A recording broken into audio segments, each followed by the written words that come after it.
On continue avec cette bande dessinée en 2 tomes, le premier en 2023 et le tome 2 en 2024. En ce qui concerne l'histoire, eh bien écoutez, j'ai mis 3 étoiles. Sur toute la planète, les murs ont surgi du néant, invisibles, infranchissables.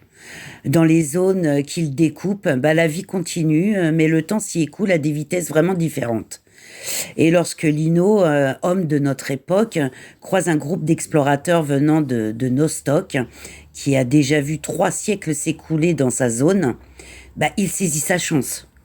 La technologie avancée de ses nouveaux compagnons capables de traverser les murs pourrait lui permettre de rentrer chez lui.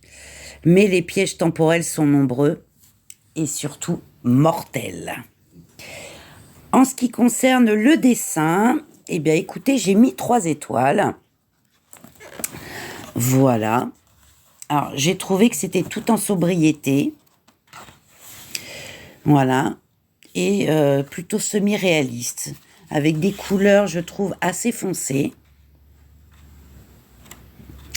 Voilà pour le tome 1. Et pour le tome 2, on est sur le même type de dessin et de couleurs.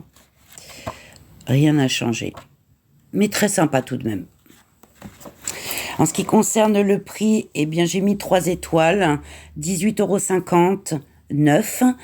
Et pour l'occasion, pour le tome 1, je l'ai trouvé à moins de 8 €. Et pour le tome 2, à moins de 14 € pour le moment. Je trouve que c'est quand même intéressant, quoi. En ce qui concerne le plaisir de les lire, eh bien, écoutez, j'ai trouvé...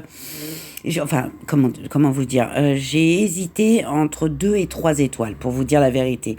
On a un scénario qui est travaillé, mais voire un peu compliqué.